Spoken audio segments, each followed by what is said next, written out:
Et aujourd'hui, nous allons écouter Bertrand Marchal, que j'ai longtemps eu comme collègue à la Sorbonne, et qui est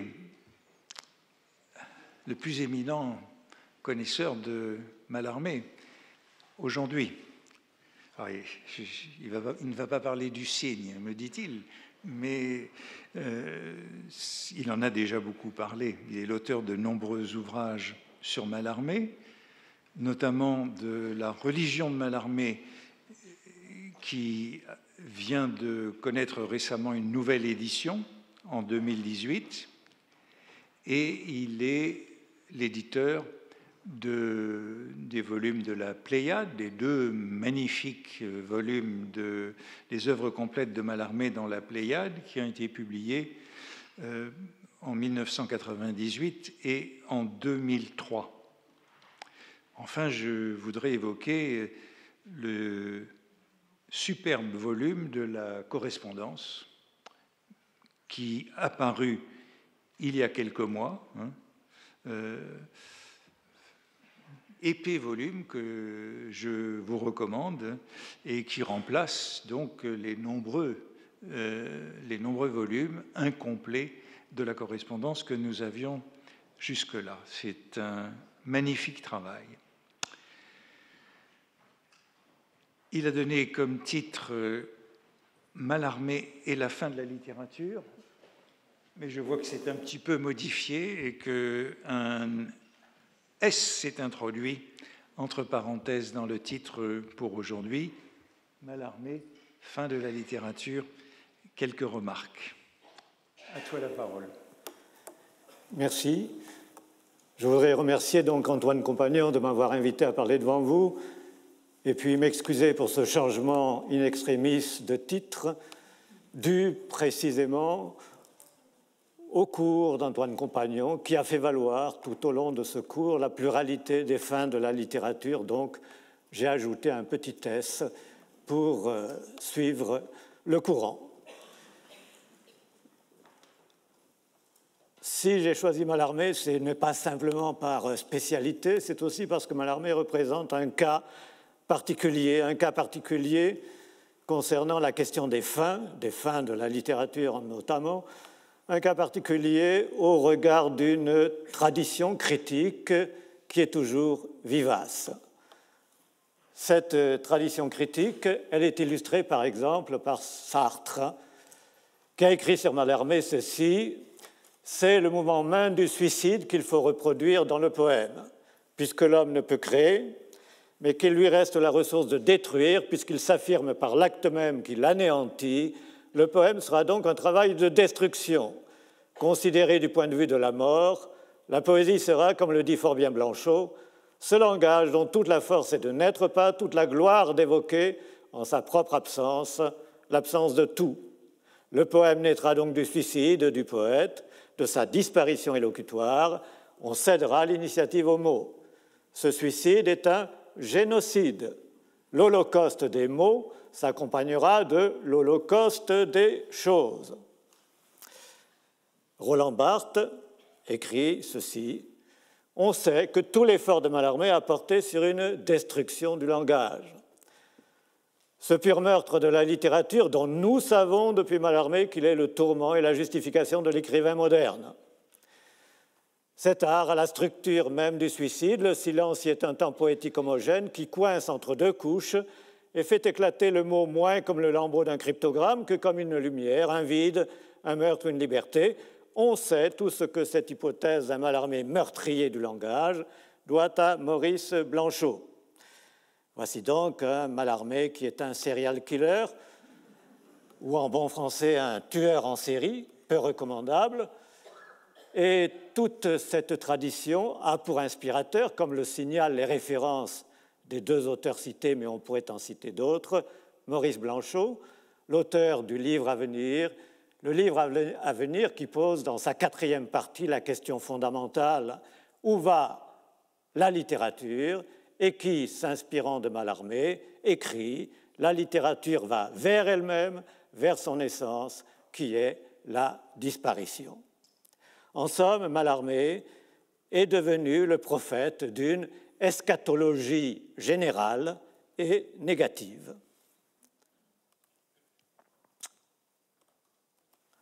C'est un peu contre cette tradition que je voudrais m'élever, et en posant la question de la fin, dans un tout premier sens, celui de la fin comme finalité. Quelle est, si l'on parle de fin de la littérature, la finalité de la littérature? Cette finalité, Mallarmé l'a énoncée de façon tout à fait claire. Cette finalité, elle est bien connue. C'est le cliché le plus répandu à propos de Mallarmé, c'est le livre. Le livre, avec un L majuscule, ou bien, plus modestement, un livre. C'est ce que résume la célèbre formule « Tout au monde existe pour aboutir à un livre ». Cette formule a servi de modèle, évidemment, au livre à venir de Blanchot et à quelques autres. Elle a pu aussi servir de repoussoir à un certain nombre de critiques, au sens négatif du terme, de critiques de Mallarmé, qui ont considéré qu'une telle formule, « tout au monde existe pour aboutir à un livre », était une façon d'escamoter le monde au profit du livre, c'est-à-dire au profit de ce que certains considèrent comme un fétichisme absolu de la littérature. Alors, si le livre est la finalité de la littérature, quelle est donc la finalité du livre? Cette finalité du livre est-elle celle que dit Blanchot, aller vers la disparition de la littérature? Est-elle celle que dit Sartre, celle d'escamoter le monde, par exemple? Sartre qui fait de Mallarmé le terroriste, certes de la politesse, c'est-à-dire celui qui, au lieu de faire sauter le monde, le met entre parenthèses. Eh bien, ni l'un ni l'autre. La finalité du livre, telle que Mallarmé l'a définie de façon parfaitement claire, c'est ceci, c'est comprendre le monde. Les choses existent, nous n'avons pas à les créer, nous n'avons qu'à en saisir les rapports, et ce sont les fils de ces rapports qui forment les vers et les orchestres. Voilà la formulation la plus simple, la plus parlante. Il s'agit non pas de redoubler le monde par la littérature, de le dupliquer inutilement, il s'agit de le comprendre au sens plein du terme. Et qu'est-ce que c'est que comprendre le monde? C'est non pas répéter les choses, non pas les exprimer, non pas les dire, mais en saisir les rapports. Voilà la finalité du livre. Comprendre le monde, pourquoi? Parce que comprendre le monde, c'est, pour utiliser la formule de Mallarmé, authentiquer notre séjour, c'est-à-dire justifier notre présence sur Terre. On le voit, donc Mallarmé ne cherche pas du tout à escamoter le monde et à le remplacer par le livre. Le livre n'a que ce but de comprendre le monde.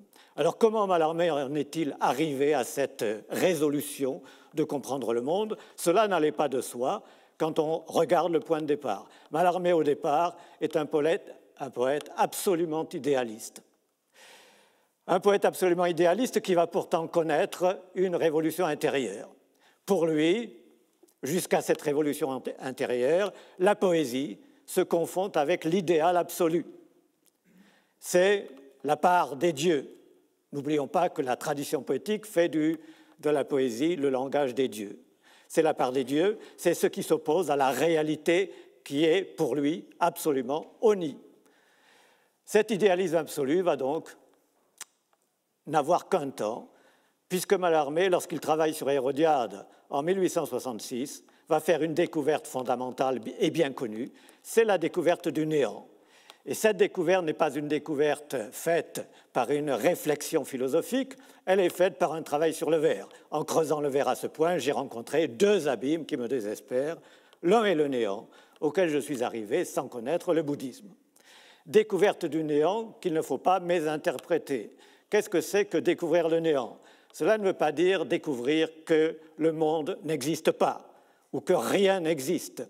Découvrir le néant, toujours en rapport avec l'idée de creuser le verre, c'est découvrir que lorsqu'on creuse le vers, et quand on creuse le vers, c'est qu'on recherche le fondement de la poésie, c'est découvrir qu'il n'y a pas de fondement à la poésie, qu'il n'y a pas de fondement ontologique à la poésie, que la poésie n'est rien d'autre qu'une production humaine parmi d'autres. Cette découverte s'accompagne, comme on le sait, d'une profession de foi matérialiste. Oui, je le sais, nous ne sommes que de vaines formes de la matière, mais aussi d'une reconnaissance de ce qu'il appelle la sublimité de l'homme. L'homme qui a inventé Dieu et notre âme. Qu'est-ce que cela signifie? Cela signifie que l'homme est certes un être matériel et fini, mais un être matériel et fini qui porte en lui la capacité de l'infini. Et cette capacité de l'infini, elle procède évidemment de la capacité qu'a l'homme de parler et donc de donner du sens au réel qui l'entoure. Cette découverte va cependant provoquer une crise de plusieurs années pendant lesquelles Mallarmé va s'attacher à réfléchir, à repenser intellectuellement cette découverte qu'il a faite de façon inopinée, en poète. Et il va également se servir de cette réflexion sur les 3 années qui vont l'occuper pour essayer de faire le deuil de ce qui procède directement de cette découverte, c'est-à-dire le deuil de l'absolu. Il va sortir de cette crise en 69, 3 ans après, par la lecture du discours de la méthode de Descartes, et plus précisément de la première phrase de la 4e partie, celle qui inaugure la grande méthode cartésienne du doute hyperbolique. Je me résolus, écrit Descartes, je me résolus de feindre que toutes les choses qui m'étaient jamais entrées en l'esprit n'étaient non plus vraies que les illusions de mes songes. Et le mot qui retient Mallarmé, le mot qui inaugure cette grande méthode qui va aboutir à la reconstruction de tout l'édifice du savoir, c'est le verbe « feindre ». En d'autres termes, c'est la notion de fiction qui va devenir centrale pour Mallarmé, cette notion de fiction dont il tire cette note contemporaine de cette découverte de Descartes. Toute méthode est une fiction et bonne pour la démonstration. Le langage lui est apparu l'instrument de la fiction. Il suivra la méthode du langage, la déterminer, le langage se réfléchissant. Enfin, la fiction lui semble être le procédé même de l'esprit humain. C'est elle qui met en jeu toute méthode et l'homme est réduit à la volonté. Page du discours sur la méthode Sic.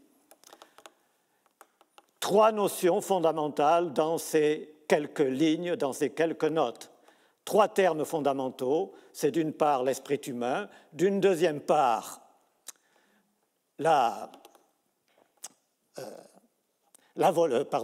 c'est le langage, et troisième, c'est évidemment la fiction. Et ces 3 notions, ces 3 termes s'articulent de la façon suivante.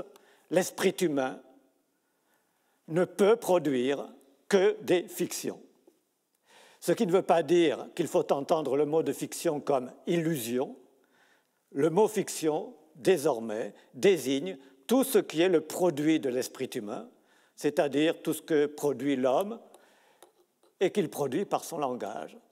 Et ce n'est une illusion, la fiction, qu'à partir du moment où cette fiction ne se reconnaît pas comme telle et se donne comme un absolu. Et c'est évidemment la tentation inévitable de toute fiction que de se donner comme un absolu. Donc, l'esprit humain ne produit que des fictions, et l'instrument unique de ces fictions, de la production de ces fictions, c'est le langage. Le langage comme instrument de production des fictions. Ce qui veut dire que les fictions, ça ne concerne pas seulement la littérature au sens étroit du terme, ça concerne, si l'on veut, la littérature au sens le plus large du terme et le plus traditionnel, c'est-à-dire tout ce qui procède des lettres. Ta grammata, ou les lettres littéraires en latin. En somme, Mallarmé, dont on a fait souvent le champion de la littérature pure, est celui qui reste fidèle à une conception encyclopédique de la littérature, celle qui désigne en somme tous les savoirs qui procèdent des lettres originelles. Alors cette découverte de la fiction, évidemment, qui trouve son lieu dans le langage, va l'entraîner à s'intéresser à la science du langage, et plus précisément à la science du langage de son temps, qu'on commence à appeler la linguistique. C'est ainsi qu'il va rencontrer intellectuellement bien entendu, le plus grand linguiste de son temps, par la lecture, c'est l'Allemand Max Müller, qui travaille en Angleterre, et qui est à la fois le plus grand linguiste de son temps et un vulgarisateur extrêmement patenté, ce qui lui permet de toucher un assez large public. Ce que Mallarmé retient de la science du langage de son temps, qui est issue évidemment de la révolution qui s'est produite au début du siècle avec la grammaire comparée de Bopp. Ce qu'il retient, c'est deux choses, au moins. La première chose, c'est l'idée que Max Müller se fait de la science du langage. La science du langage, qu'on commence à appeler la science du langage, n'est pas une science comme les autres, n'est pas une science parmi les autres. Pourquoi? Parce que la science du langage, c'est la seule science qui se donne comme objet d'étude ce qui est le moyen traditionnel de toutes les autres sciences, c'est-à-dire le langage. Ce qui veut dire que la science du langage n'est pas une science à côté des autres, c'est une espèce de science réflexive, c'est une science qu'on peut appeler une métascience. Alors, évidemment, c'est une formule que Max Müller n'emploie pas, mais il en fait, à ses yeux, la science qui couronne toutes les autres sciences, qui couronne l'édifice du savoir depuis les siècles, où ces sciences se sont constituées jusqu'au XIXe siècle. Évidemment, cette idée d'une métascience, qui est métascience parce qu'elle est réflexive, ne peut pas ne pas donner des idées à un poète qui est le poète réflexif par excellence. La deuxième leçon peut-être que porte Max Müller, c'est l'idée que, puisque c'est la révolution indo-européenne ou indo-germanique, comme on disait à l'époque, eh bien, c'est l'idée que toutes les langues indo-européennes, en somme, dans leur diversité et dans la diversité des représentations qu'elles portent, procèdent en réalité d'un petit stock de signes primitifs qu'on peut appeler les lettres de l'alphabet ou qu'on peut appeler les racines indo-européennes. C'est à partir de ce petit stock de racines ou à partir de ce stock de lettres de l'alphabet, l'alphabet c'est une vingtaine de signes, que se sont constituées toutes les langues dans leur extrême diversité et dans leur extension prodigieuse. Et par quels moyens ces langues se sont-elles développées, dit Max Müller, par un moyen fondamental qui explique ce développement. Ce développement a pour instrument essentiel la métaphore. C'est la métaphore, dit Max Müller, qui permet ce déploiement gigantesque de quelques racines originelles en la diversité des langues. C'est-à-dire que la métaphore, c'est le procédé analogique qui est le mécanisme fondamental et inconscient du développement du langage. Secondairement, l'autre procédé, c'est encore un procédé cher aux poètes, c'est l'allitération. Là encore, c'est un procédé analogique, mais par analogie de lettres ou de phonèmes. Il en résulte que pour un poète comme Mallarmé, qui a la conscience, comme il l'écrit, que le poète, c'est celui qui fait un usage conscient, toujours conscient des métaphores et des allitérations, toujours conscient des figures, celui-là n'est peut-être pas le plus mal placé pour comprendre ce qui se joue dans l'aventure du langage. Voilà pourquoi, donc, Mallarmé peut reprendre à son compte quelque chose de la leçon de Max Müller. Certes, il ne se fera pas linguiste, tout en ayant le projet de faire une thèse de linguistique, qu'il abandonnera très vite. Mais il fait de cette érudition linguistique, il fait ce qu'il appellera le fondement scientifique de son œuvre. Œuvre de poète, certes, œuvre de poète qui peut sembler parfois fantaisiste, mais qui s'appuie sur un savoir scientifique qui est le savoir le plus pointu de son temps. Voilà pourquoi on peut trouver une illustration de cette logique, par exemple, dans la musique et les lettres. Mallarmé pense, il fait une conférence en Angleterre sur la musique et les lettres, conférence qui lui a été commandée, et il traite donc de ce sujet. Et traiter de ce sujet, ce n'est pas parler d'abord de la musique, ce n'est pas parler d'abord des lettres. Le mot important dans le titre, c'est « et ». La musique et les lettres.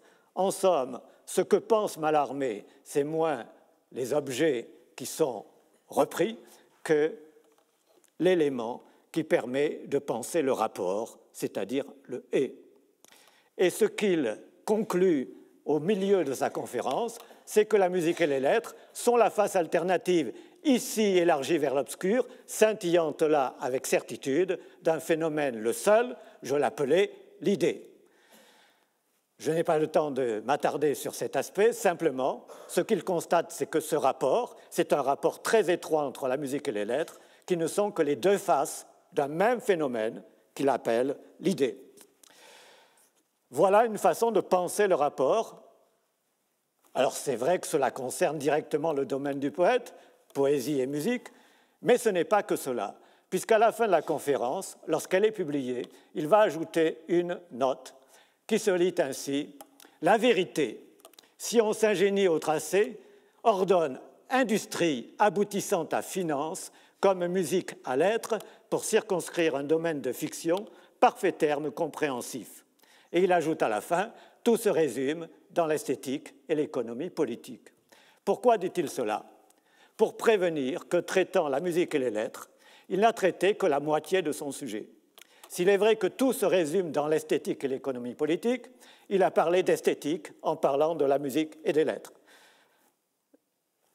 Mais s'il avait voulu traiter le sujet entier, il aurait fallu traiter à la fois de l'esthétique et de l'économie politique. Et l'économie politique, cela veut dire l'industrie et la finance. Alors on pourra penser que c'est absolument fantaisiste, pas du tout, parce que Mallarmé a effectivement pensé l'économie politique sous la forme de l'industrie et sous la forme de la finance, même si c'est dans des termes qui ne sont pas toujours accessibles pour les raisons que l'on connaît. Donc, si l'on considère le sujet entier, c'est-à-dire celui qui résume, qui conjoint esthétique et économie politique, alors le véritable terme fédérateur, ce n'est plus l'idée comme entre la musique et les lettres. Le terme fédérateur, celui qui dit le rapport, c'est le terme de fiction. D'où l'appellation qui est donnée de la fiction, c'est le parfait terme compréhensif. Au sens propre du mot, c'est le terme qui permet de comprendre, c'est-à-dire de prendre ensemble musique, lettres, industrie et finance. Qu'est-ce que cela veut dire? Cela veut dire que l'industrie et la finance sont des fictions au même titre que la musique et les lettres. Et ce qui vaut pour l'industrie et la finance vaut pour toutes les activités humaines, parce que précisément, ce sont des activités humaines.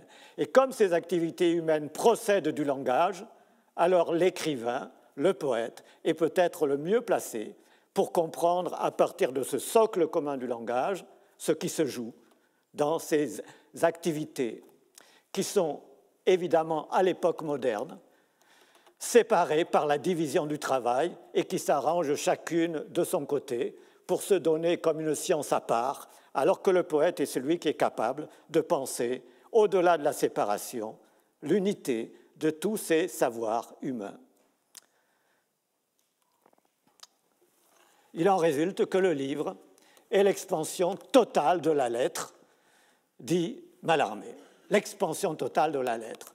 L'origine, c'est toujours la lettre, c'est toujours les lettres. Ta grammata, literae, c'est cela la littérature. Et la littérature est par conséquent la discipline, non pas spécialisée, mais générale, qui permet de penser tout cela.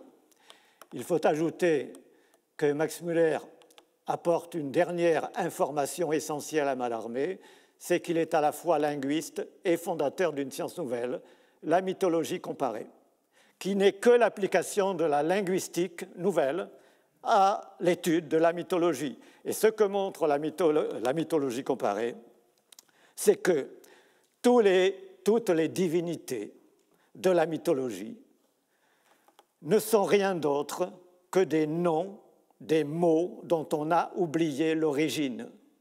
Autrement dit, c'est du langage amnésique. Lorsque le langage est amnésique, il produit des divinités, comme le rappelle la célèbre paronomase qui accourt partout à l'époque, nomen, noumen. Un nom produit un dieu, paronomase latine. Noumen, c'est le dieu, la divinité. Eh bien, tout nomen produit du noumen si l'on n'a pas conscience que c'est du nomen. Et par conséquent, Mallarmé, là aussi, tirera la leçon de cette déconstruction étymologique des dieux, sauf que chez les esprits positifs comme Max Müller, cette leçon se limite aux mythes antiques. Et ce que Mallarmé conçoit, c'est que si le langage est fondamentalement figuré et métaphorique, alors il est mythopoïétique naturellement. Cela aussi, Max Müller le dit. Et par conséquent, si le langage est naturellement mythopoïétique, à toute époque, il y a du mythe, sauf que le mythe est d'autant plus puissant qu'il n'est pas perçu comme tel. Quelles sont nos mythologies? Eh bien, il y a des mythologies modernes. Et les fictions modernes qui ne se reconnaissent pas comme fictions deviennent en somme des mythes qui s'imposent à tous, ce qui fait que la compréhension du monde pour Mallarmé consistera à déconstruire les mythes modernes, en particulier de l'économie, en montrant que l'économie ne fonctionne que sur le crédit, c'est-à-dire, conformément à l'étymologie du mot crédit, c'est un phénomène de croyance pure et simple. Mais je n'ai pas le temps de m'attarder là-dessus. Voilà, en somme, la logique de Mallarmé, la finalité du livre.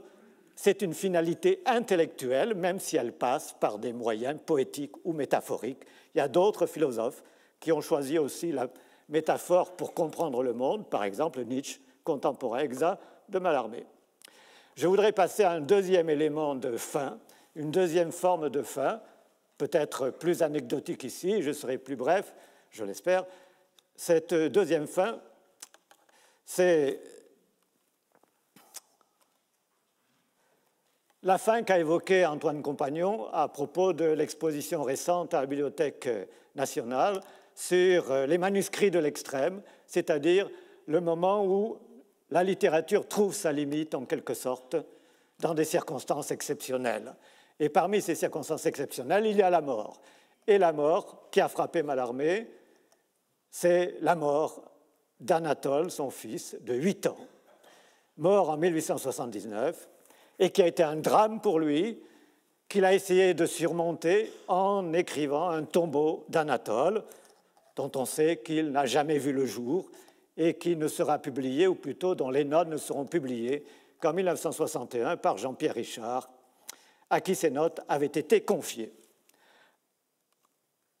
Alors voici, je ne prendrai qu'un feuillet du tombeau d'Anatole, qui est emblématique et qui permet de poser la question qui peut se poser pour tous ces manuscrits de l'extrême. Cette question fondamentale, c'est la question de l'interprétation qu'on en donne. Et cette question de l'interprétation qu'on en donne est liée aussi à ce qu'on peut appeler le surinvestissement émotionnel lié à ces textes. Il est évident que dans ces textes, il y a un surinvestissement émotionnel de la part de celui qui l'écrit. Il y a un surinvestissement émotionnel de la part de celui qui le lit et qui, en quelque sorte, se projette sur le texte, surtout s'il a une expérience comparable. Et il y a aussi, entre celui qui l'écrit et celui qui le lit, un troisième personnage qui est essentiel, c'est celui qui, parce que ce ne sont que des notes, le donne à lire en le transcrivant. En l'occurrence, ici, c'est Jean-Pierre Richard. Voici cette note telle qu'elle est. Alors, il faut savoir que ces feuillets sont écrits à la va-vite, ce sont de simples notes, comme toujours chez Mallarmé, premier état d'un texte, de simples notes qui n'ont aucune prévisibilité, quand on est en face d'un mot, on ne peut pas se fier au contexte. Les mots sont absolument imprévisibles bien souvent. Et c'est écrit au crayon qui s'efface, sur du papier de très mauvaise qualité, petit papier, 7 cm et demi sur 12 cm et demi. Voici un feuillet qui se lit ainsi. C'est la transcription de Jean-Pierre Richard. Petit marin, costume marin, quoi, pour grande traversée, une vague t'emporta, mer à 7. Et puis un mot que Jean-Pierre Richard n'a pas lu, c'est le mot qui est barré, juste en dessous d'A7. Alors, le point de départ de cette note, c'est tout simplement la mise en bière du petit mort, mais mise en bière dans son costume de marin, costume traditionnel des petits garçons à l'époque. Et on le voit, ce costume marin, au moment de la mise en bière, va entraîner une espèce d'idéalisation, de poétisation du petit mort. Il y a une élaboration poétique ou une tentative d'élaboration poétique par l'intermédiaire d'une métaphore filée qui est la métaphore de la mer. Et cette métaphore de la mer va faire du petit mort une espèce de héros, un navigateur dans la traversée de cette mer nouvelle pour lui que constitue la mort. Pour grande traversée, une vague t'emporta, mer à 7. Évidemment, cette idéalisation, elle culmine aussi dans le terme qui est transcrit par Jean-Pierre Richard, ascète. L'ascétisme, qu'est-ce que c'est? C'est lorsque le mépris du corps finit par produire, par ne plus laisser que l'esprit. Et la mort, c'est un processus, pourrait-on dire, ascétique. C'est le corps qui disparaît pour que le petit mort ne soit plus qu'un esprit, non pas dans le ciel pour Mallarmé, mais au moins dans la mémoire des survivants. Et le mot que Jean-Pierre Richard ne peut pas lire, il en a quand même donné une lecture plausible en note, c'est en regardant les enjambements qui dépassent en haut et en bas de la rature, c'est toujours pur, toujours écrit en abrégé, TJS. Voilà. Voilà un feuillet très émouvant, certes, et qui manifeste une élaboration poétique cohérente. Sauf que cette lecture est erronée. Cette transcription est erronée. Elle est erronée tout simplement parce que lorsque on regarde la rature, on se rend compte que toujours pur, ça ne colle pas. Alors évidemment, quand on est le deuxième éditeur, on cherche toujours à faire mieux que le premier et à percer les secrets que le premier éditeur n'a pas percés. Toujours pur, ça ne colle pas. Et à force de scruter cette rature, j'ai fini par trouver le mot qui est absolument certain et qui est sous la rature. Ce mot, c'est hydropisie. Et l'hydropisie, qu'est-ce que c'est? C'est la maladie dont est mort Anatole. C'est le nom de la maladie. Et à ce moment-là, évidemment, par un choc en retour, si le mot ne doit pas se lire toujours pur, mais hydropisie, il va de soi que le mot qui surmonte la rature, c'est un mot qui remplace ce qui est raturé. C'est une variante. Et si c'est une variante, ce doit être un mot qui ait un rapport avec celui qui a été raturé. Et à ce moment-là, on se rend compte que le mot ascète n'est pas le bon mot, que le bon mot, c'est un mot beaucoup moins courant, qui vient beaucoup moins facilement à l'esprit, c'est acite, A-S-C-I-T-E. Et qu'est-ce que c'est que l'acite? C'est la forme d'hydropisie dont est mort Anatole. L'hydropisie, c'est le terme générique, acite, c'est le terme précis, le type même d'hydropisie dont il est mort. Ce qui, évidemment, change l'interprétation. Ce qui ne veut pas dire que l'interprétation est univoque. On pourrait dire, par exemple, première interprétation, il y a une élaboration poétique. Cette élaboration poétique se développe par la métaphore filée de la mer. Cela, ça ne change pas. Mais tout se passe comme si l'élaboration poétique butait en dernière instance, sur la froide technicité du vocabulaire médical qui dit ce dont est mort Anatole, comme si cette froide technicité-là ne pouvait pas faire l'objet d'une sublimation poétique. C'est une première lecture, mais on peut faire aussi une autre lecture, parce que les mots sont des mots. Et à ce moment-là, on pourrait dire que la matrice de cette élaboration poétique marine, à l'envers de ce que je viens de dire, ce n'est peut-être pas tant le petit marin, le costume marin du départ, que ce qui est à la fin, c'est-à-dire le mot qui en plus est barré, hydropisie, puisque le mot hydropisie signifie très exactement le mal de l'eau. C'est lorsque le corps est gonflé par l'épanchement séreux pour le péritoine lorsqu'il s'agit de l'acide. C'est exactement ce qu'avait Anatole. En somme, vous avez deux lectures possibles qui sont antinomiques. D'un côté, c'est l'impossibilité de sublimer le mal. De l'autre côté, peut-être que c'est le mal lui-même qui a donné la clé de cette sublimation ou idéalisation poétique. Voici donc la lecture qu'il faut faire. Mer, hydropisie, acide. Deuxième texte qui est limite, cette fois, qui n'est pas un texte poétique, c'est le fameux testament de Mallarmé.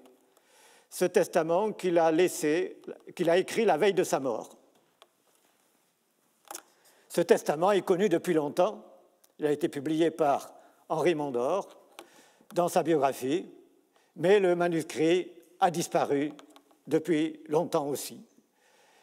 Et voici ce texte tel qu'il est reproduit par Henri Mondor et qu'il a été repris ensuite par tous. Mère, Vève, c'est Geneviève la fille. Le spasme terrible d'étouffement subi tout à l'heure peut se reproduire au cours de la nuit et avoir raison de moi. Alors vous ne vous étonnerez pas que je pense au monceau demi-séculaire de mes notes, lequel ne vous deviendra qu'un grand embarras. Attendu que pas un feuillet n'en peut servir, moi-même l'unique pourrais seul en tirer ce qu'il y a. Je l'eusse fait si les dernières années manquant ne m'avaient trahi. Brûlé par conséquent, il n'y a pas là d'héritage littéraire, mes pauvres enfants. Ne soumettez même pas à l'appréciation de quelqu'un ou refusez toute ingérence curieuse ou amicale. Dites qu'on n'y distinguerait rien, c'est vrai du reste, et vous, mes pauvres prostrés, les seuls êtres au monde capables à ce point de respecter toute une vie d'artiste sincère, croyez que ce devait être très beau. Ce mot, Mallarmé l'a donc écrit la veille de sa mort, et puis l'a laissé sous un buvard, ce qui fait qu'il n'a pas été trouvé tout de suite à sa mort, par sa femme et sa fille. Elles ne l'ont trouvé que plus tard, lorsqu'elles ont rangé ses affaires, quelques semaines après. Et dès qu'elles trouvent ce mot, elles font appel à celui à qui elles font appel toujours, en pareil cas, c'est Paul Valéry. Paul Valéry est convoqué pour savoir ce qu'il fallait faire à partir de ce mot, qui était en quelque sorte le testament. Et voici ce qu'écrit Valéry à Gide au retour de sa visite. J'ai été conduit dans la chambre mortuaire. Et là, sur la table intacte, on m'a donné à déchiffrer un papier tout griffonné, écrit la veille de la mort. J'y ai lu l'ordre de ne rien montrer des papiers, de ne rien publier d'inédit et de brûler ce grand monceau demi-séculaire de notes que je suis seul à comprendre. Ce lambeau était effrayant d'écriture convulsée. Et à côté de lui, deux fragments presque finis d'Hérodiade, le dernier travail. Voilà ce qu'en dit Paul Valéry, ce qui fait que le lecteur ne peut pas ne pas penser que ce manuscrit, si on le voyait, on y verrait la mort à l'œuvre, la mort qui presse le poète au point que son écriture est toute convulsée et que ce mot écrit dans l'urgence absolue a été rattrapé par la mort. Or, ce manuscrit, je l'ai retrouvé, et le voici.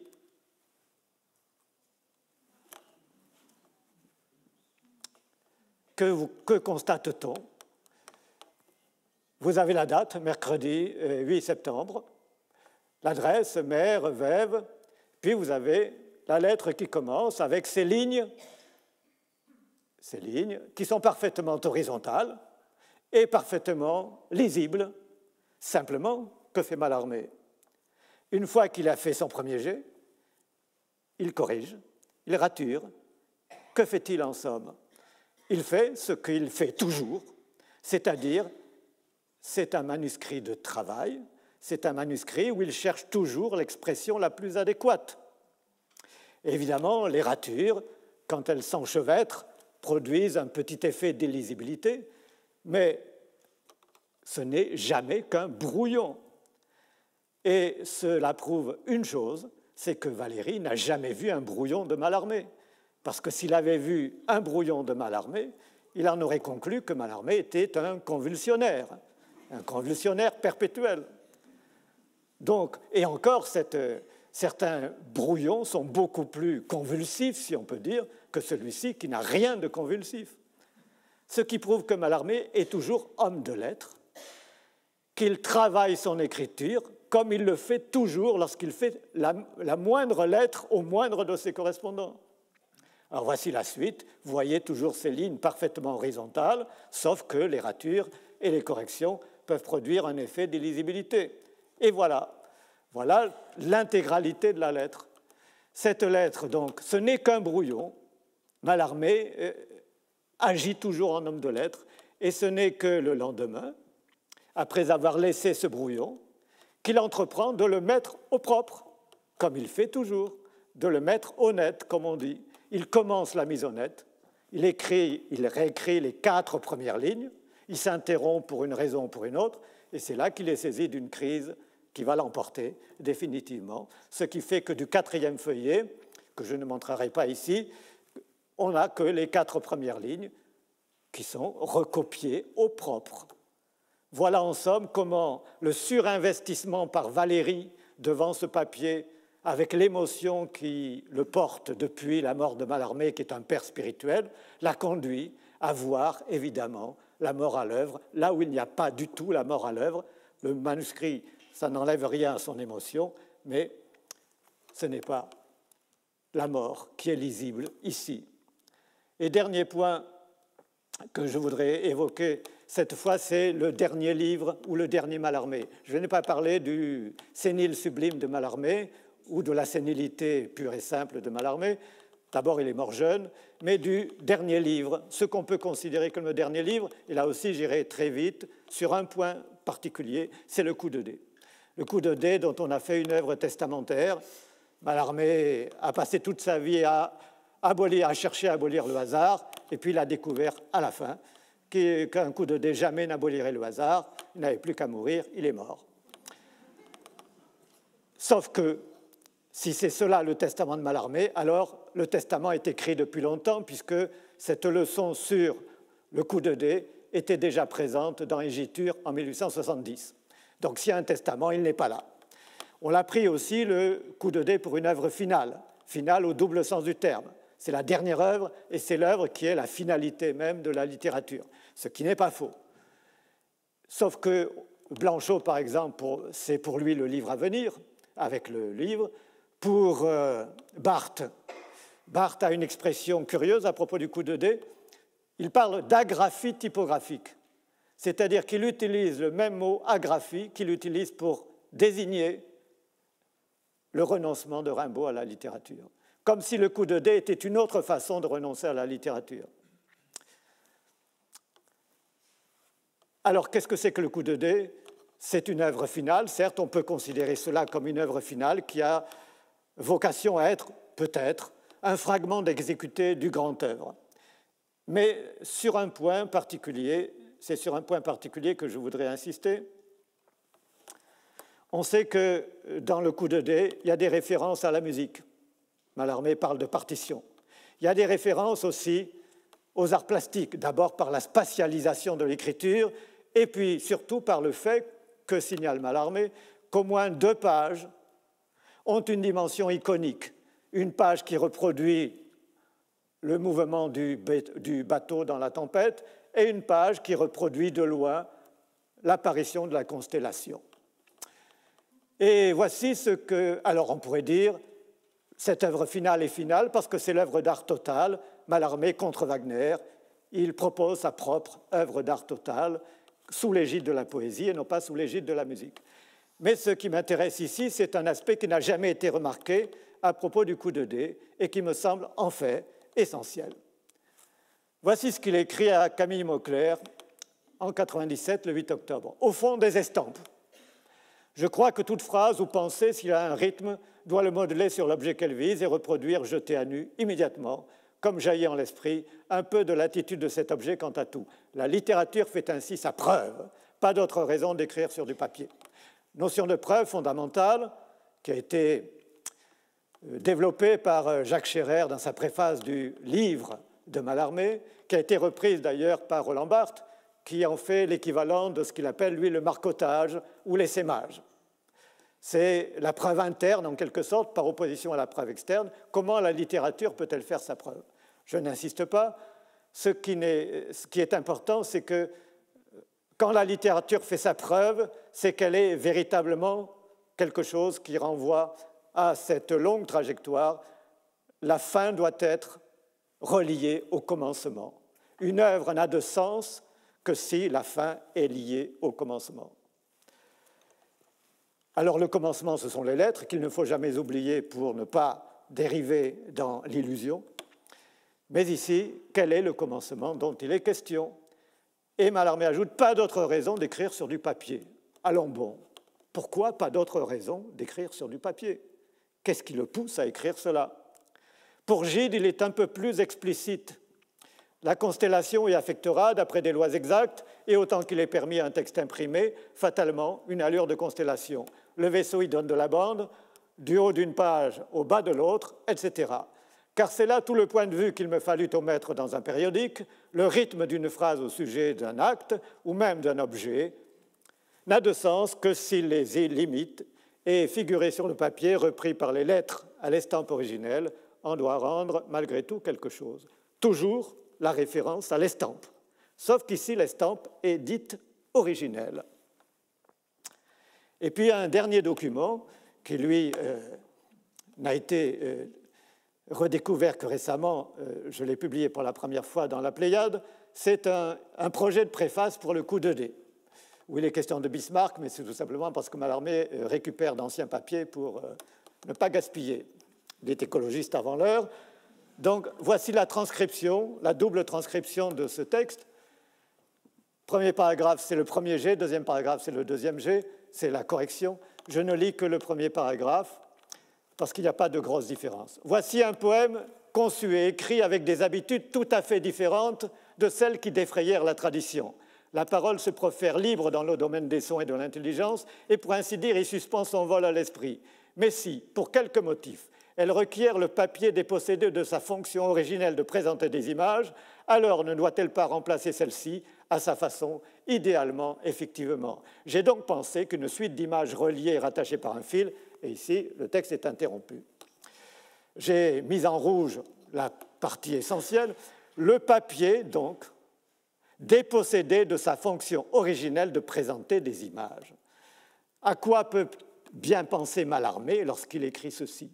Eh bien, il pense à quelque chose de très précis, à quoi vous pensez sans doute désormais, c'est-à-dire que Mallarmé fait référence à un commencement qui n'est pas l'origine absolue, celle des lettres, de la littérature, mais à un recommencement qui a eu une importance capitale dans l'histoire de la littérature. Ce recommencement, c'est la révolution de l'imprimerie. Qu'est-ce que c'est que la révolution de l'imprimerie? C'est le détournement du procédé de l'estampage pour imprimer non plus des images, mais des lettres. En somme, lorsque Mallarmé parle de l'estampe originelle, cette estampe originelle était liée au papier.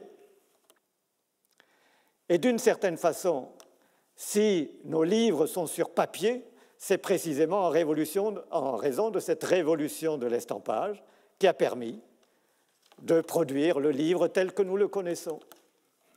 Voilà en somme comment, ici, cette utilisation de ces estampes dans le coup de dé, ou de ce que Mallarmé considère comme des équivalents idéaux ou fictifs des estampes, voilà comment cela permet au poète de boucler la boucle de toute une histoire, de l'invention de l'imprimerie jusqu'à cette nouvelle révolution que constitue le coup de dé, comme fin possible de la littérature, mais comme une des fins possibles au sens de finalité et non pas au sens d'achèvement, bien entendu. J'ai été trop long, donc il me reste à mettre ce dernier mot.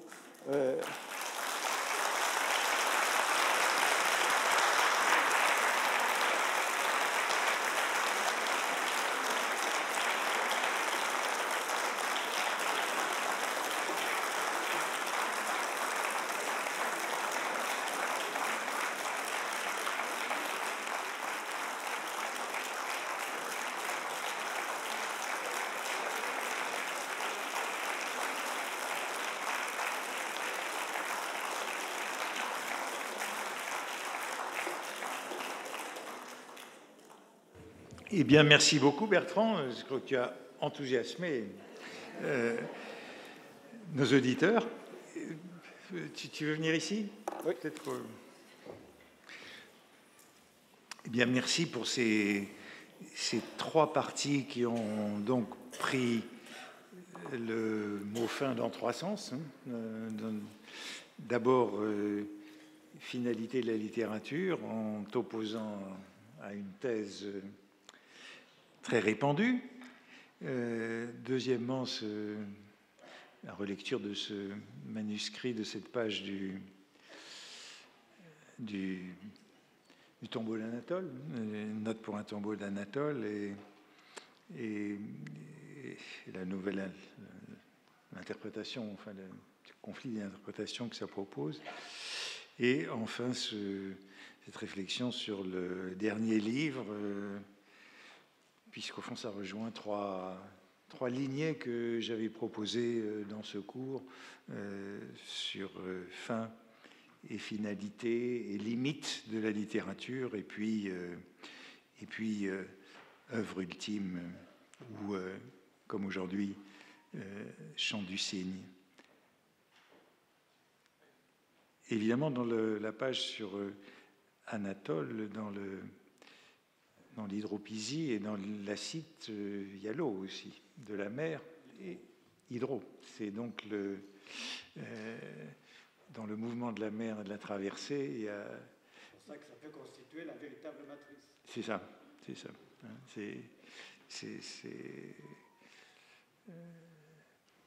Ou le fil même qui répond. Absolument.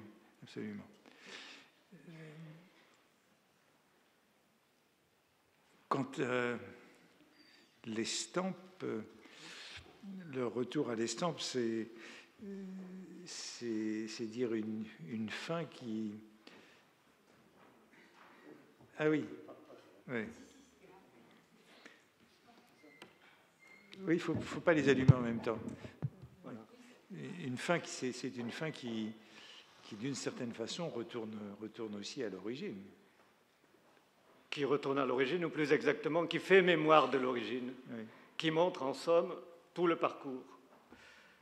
Quand j'ai évoqué cette espèce de leçon que donne la linguistique de Max Müller à la littérature, à savoir que c'est l'amnésie du langage qui produit toujours les mythes et les divinités.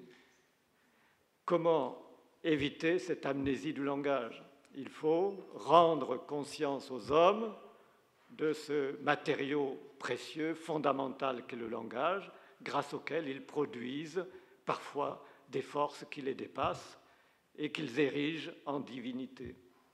Donc, pour éviter cette amnésie, il faut toujours garder la conscience de ce qui est à l'origine, que ce soit les lettres originelles, que ce soit les signes originels, ou que ce soit le début de l'histoire de cette aventure que constitue la littérature. Il faut tenir les deux bouts ensemble. Et il n'y a pas de reconstruction de mythes? Chez Mallarmé? Oui. Mallarmé, évidemment, a conscience qu'à partir du moment où on manipule du langage Et on sait que la mythologie, c'est le matériau traditionnel du poète. Ce qui fait que, à la différence de Baudelaire, par exemple, qui essaie de déplacer la poésie, c'est sa modernité, hors de la mythologie pour la situer dans le monde réel, le monde moderne, le monde contemporain, à la différence de Baudelaire, Mallarmé n'est pas moderne de cette façon. Il est moderne par sa conscience du langage. Et sa conscience du langage ne le fait pas renoncer à la poésie. Il ne renonce pas à la poésie, il fait toujours de la poésie. Mais faisant de la poésie, le but de cette nouvelle logique poétique, c'est toujours de proposer de beaux objets de langage. Simplement, il faut aussi qu'à cette dimension positive, créatrice, poétique de la littérature, s'ajoute une deuxième dimension, qui est la dimension critique. Quand Mallarmé reprend à Baudelaire le terme de poème critique, il lui donne un sens particulier. Le poème, c'est de la poésie au sens positif du terme, c'est une forme de création, mais une création qui appelle aussi sa déconstruction de la part du lecteur. Le lecteur a un rôle à jouer. Il ne faut pas que le lecteur soit dupe de cette création poétique, qu'il en fasse une espèce d'objet divin. Et on sait que Valéry reprendra cette leçon à sa façon d'ailleurs, lorsqu'il dit que ce n'est pas le poète qui est inspiré, c'est le lecteur. Donc il faut que la poésie permette, quand on la lit avec la conscience de ce qui la constitue, de la déconstruire. Et c'est pour cela aussi que la stratégie de Mallarmé est une stratégie de difficulté. Si, quand vous lisez, la lecture va de soi, par l'automatisme que vous avez acquis à l'école, à ce moment-là, vous ne voyez jamais les mots que vous utilisez, vous ne les voyez pas même quand vous lisez. C'est-à-dire que la lisibilité entraîne l'invisibilité du texte. Et cette invisibilité du texte peut produire, évidemment, cette espèce d'émancipation des représentations qui finissent par devenir des illusions.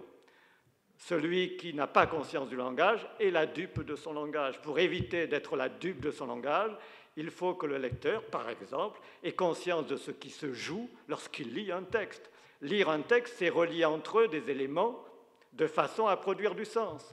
Autrement dit, le producteur du sens, c'est le lecteur lui-même. Et c'est en cela que Mallarmé est en quelque sorte, propose en quelque sorte une propédeutique de la lecture, alors qu'il peut décourager le lecteur, certes, parce qu'elle est plus exigeante que la lecture traditionnelle. Mais ces procédés de composition de la phrase se résument à deux, très simples, pour faire en sorte que le lecteur ne puisse pas lire en courant.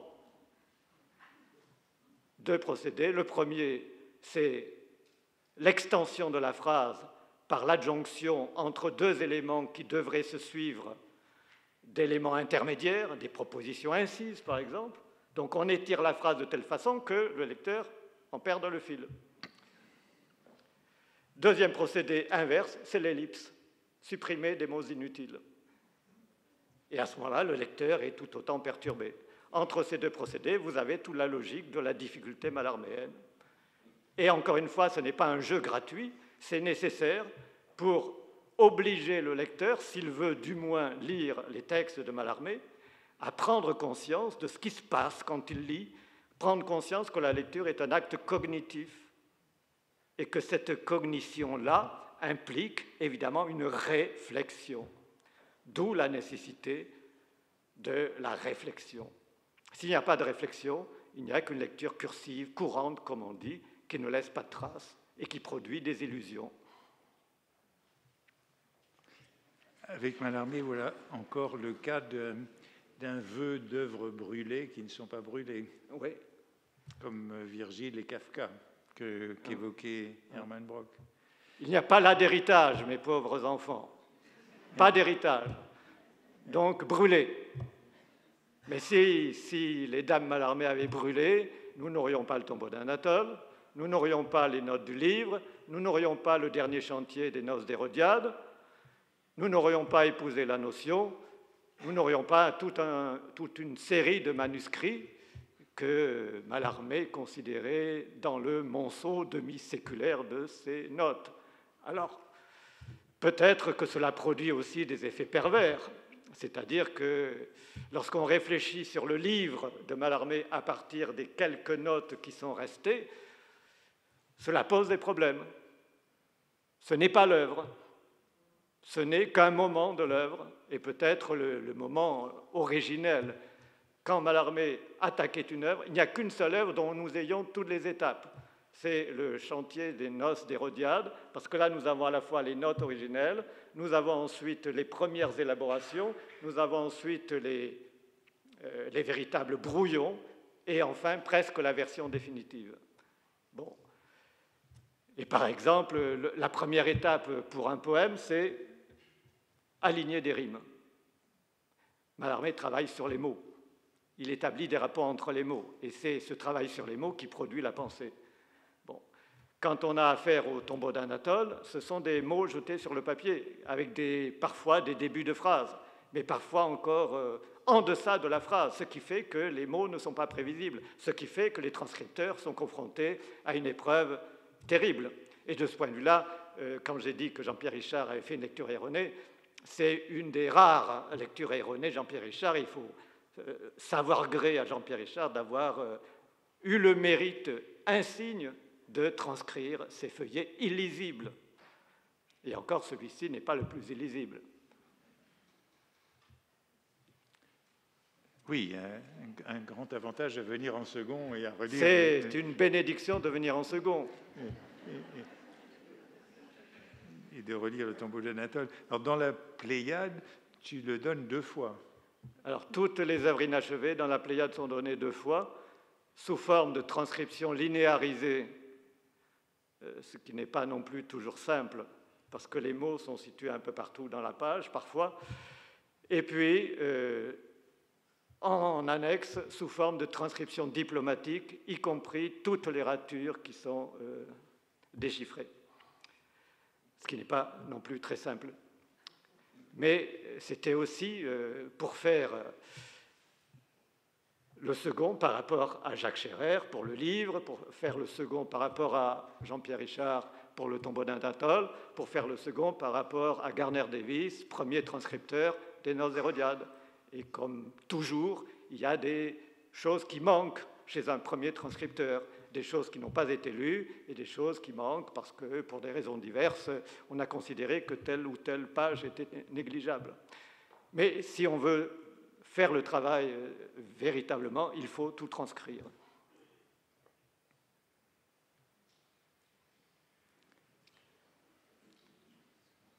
Bien, je crois qu'on peut te remercier beaucoup pour cette belle documentation.